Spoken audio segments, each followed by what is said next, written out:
Welcome to the last game week of the first half of the season. We're going into the Game Week 16 team selection and talking about how I did in Game Week 15. And I've got further updates on Callum Wilson and Mitrovic, and there could be a few more press conferences that gives even further information on other players. But this video is recorded very early on Friday morning, so I'll try to have all the latest information for you, but there will be some things popping about that will be outside my control, but it will be out there, and you can let me know your thoughts down in the comment section below, and we can talk about it and provide all the latest updates there, and also in the deadline stream tomorrow, so be sure to tune in for that. And if you end up enjoying this video, then be sure to drop it a like. Let's try to get this to over 300, and we're also looking to push on towards 17,000 subscribers. Without further ado, let's get straight into this video. In Game Week 15, I went for Nick Pope, and I ended up losing a few points in terms of that goalkeeper duel. And Danny Ward has been incredible in the last 4 to 5 game weeks, you have to say. So he is genuinely an option now to rival Nick Pope. So you can definitely look at the fixtures now and compare the two and then make an informed decision. Because normally my kind of approach to it was just play Nick Pope whenever, unless he's facing someone really difficult. And in that case, I will go for Danny Ward. But in this case, I think still I would go for Nick Pope going into Game Week 16, as we'll talk about very soon. But Danny Ward is genuinely a good option to consider now. So we've got two good goalkeepers, most of us anyway, and you've got one of them for only 4 million, so you can't really complain about that. But Nick Pope got a 3-pointer there and conceded towards the very end of the game against Southampton, which was my worry actually. I thought Southampton could score even if they concede quite a few goals. That's what ended up happening. Of course, we'll talk about Trippier very soon. He was a bit more fortunate, but not Nick Pope. Unfortunately, a goalkeeper can't be subbed off before they concede, but Nick Pope got 3 points. At least he got something, but still not that great when you compare him to Danny Ward. My defence was very mixed bag, so I got Ben White, who has got 2 clean sheets in 2 games since I got him in, and he was very close to scoring against Chelsea in the opening stages of the match, not just once, but twice. And another great right-back option for England in this World Cup is Kieran Trippier, who got a 12-pointer. Once again, a bit fortuitous, and he was actually originally my vice-captain, so after we got the early team news about Erling Haaland being benched, I was actually going to captain Kieran Trippier. More on that later on in this video. So it's kind of a bit frustrating to see him get that big haul, which was definitely very lucky, but Trippier is such a great player, and he's only blanked 3 times this season, all of them away from home. He hasn't blanked at St James's Park, and that's why, if you are considering getting rid of him ahead of Chelsea, I would definitely reconsider, because despite the fixture on paper, I think Newcastle are the better team, and they've got a good chance of a clean sheet, and if not, Trippier can definitely get an attack in return. Joachim Andersen came in for me for Mitrovic, and it was more frustrating with the player that was second on my bench who ended up scoring. And as for Joao Cancelo, I mean, what can I say? What we really need to cover, because we all know what happened. He did the tactical foul. It's in the rules. It is a red card, even though I kind of disagree with it. But why is he not suspended for Game Week 16? Because red card suspensions can be served in the Carabao Cup, and that's already been served, of course, in the game against Chelsea midweek. And also, why is this suspension not 3 games and it's only 1? Well, the reason why is because it's not deemed as foul play. It was just a tactical foul, so therefore his suspension is only 1 game, and it's already been served, and that's about it. But then you may ask, well, what about Diego Dallo? Why is he suspended? Because yellow card suspensions are different, and they can only be served in the same competition. So Dallo is suspended because he's got 5 yellow cards in the Premier League. That means he's suspended in the Premier League. I know it's a bit complicated. I think it's a bit, I want to say stupid, but they should have a bit more consistency and make things a bit simpler. But at the end of the day, I still broke it down, I think, for you. And if you have any more questions, let me know down in the comment section below. But that was my defense, the definition of Jekyll and Hyde.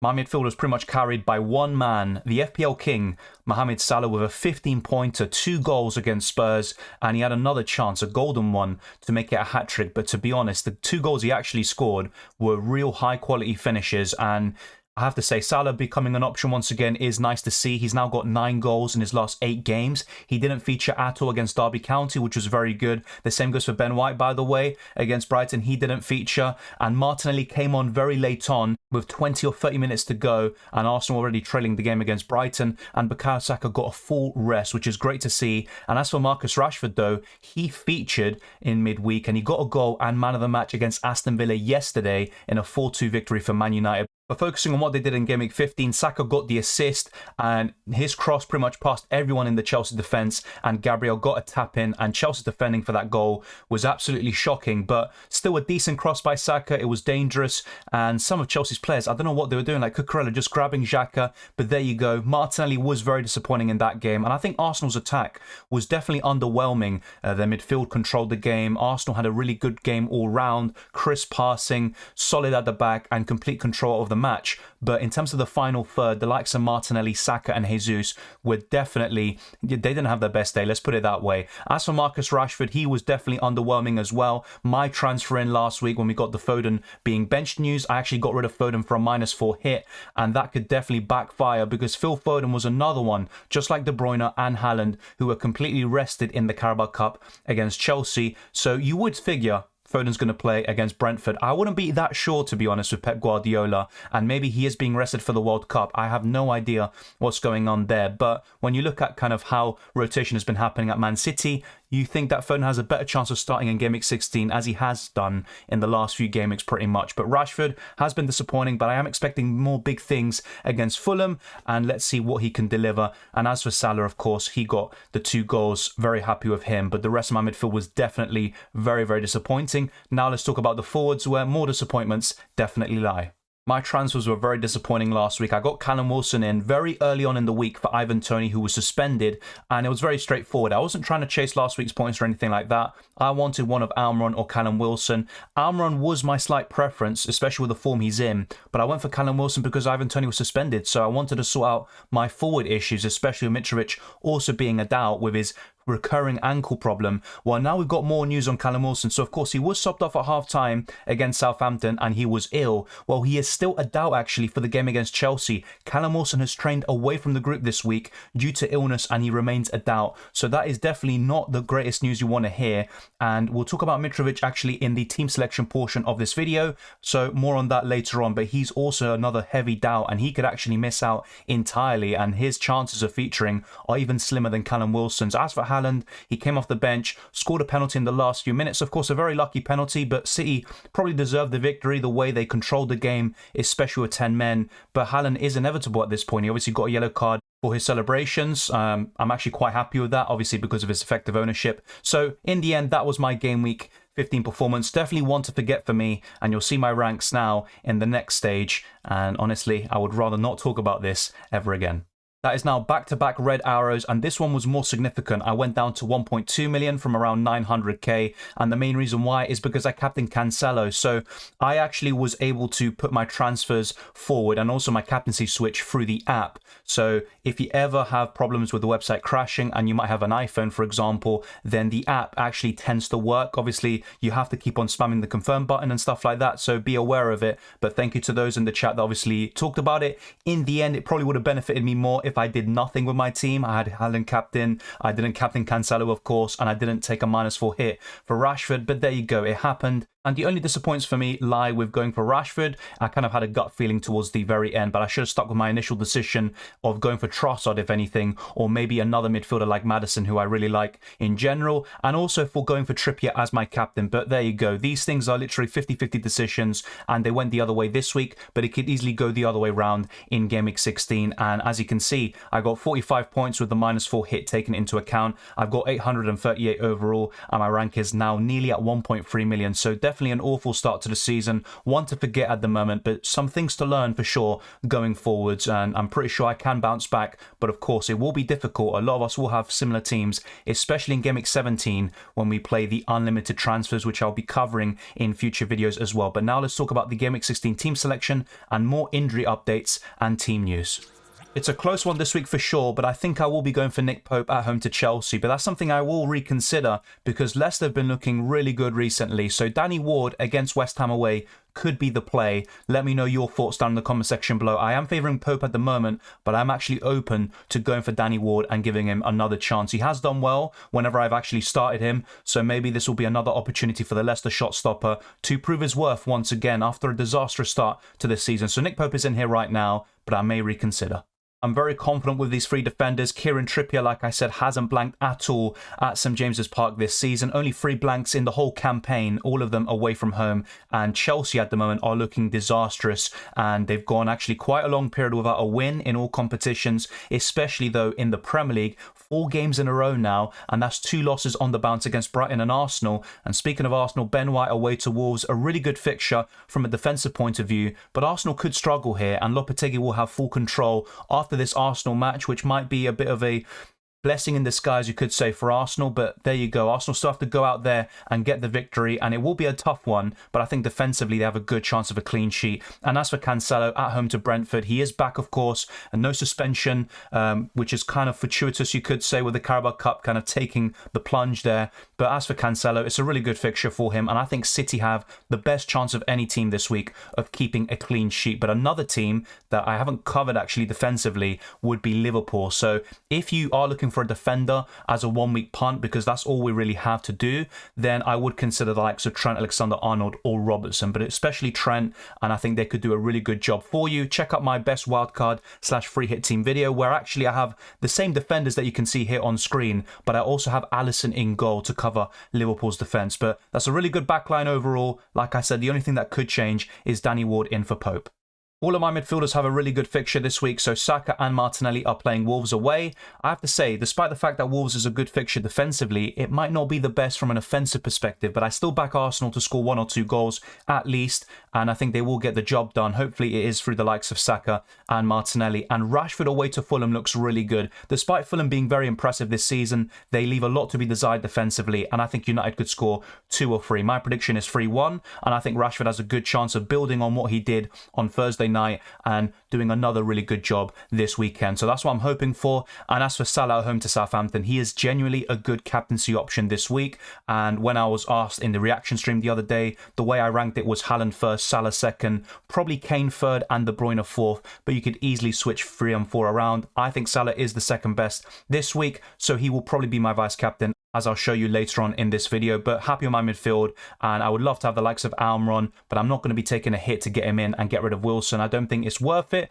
despite the fact that Almiron could definitely get a double-digit return against Chelsea, but I still believe there are better options on paper that I can do for free. So there you go, that is my midfield, and I don't think much will change here. I have not just 1, but 2 injury doubts. Technically, Callum Wilson is an illness doubt. But as for Mitrovic, this was the kind of other big news that came out the other day. So the local press in Serbia are reporting on Mitrovic's injury, and apparently he is going to miss the opener of the World Cup against Brazil. So if that's going to be the case, he definitely will miss out in Gameweek 16 against Manchester United. And this was the kind of quote that was given. After detailed examination, it was found that the Fulham striker has 2 bones broken in his foot. So that is really bad news for Fulham, and also for Mitrovic, who obviously will be desperate to play for Serbia, who I think have a good chance of progressing through, despite Switzerland and Brazil being obviously top teams, especially in the case of Brazil. So Serbia are actually quite a dark horse, you could say, and they really need Mitrovic to be fit. He's been doing so well for them in the Nations League and also in all competitions. So let's see what the injury news is on him. Hopefully we get some official confirmation later on today, but at the moment it isn't looking great, and that's why in terms of my transfers, I am looking to make a transfer up front, and it could be either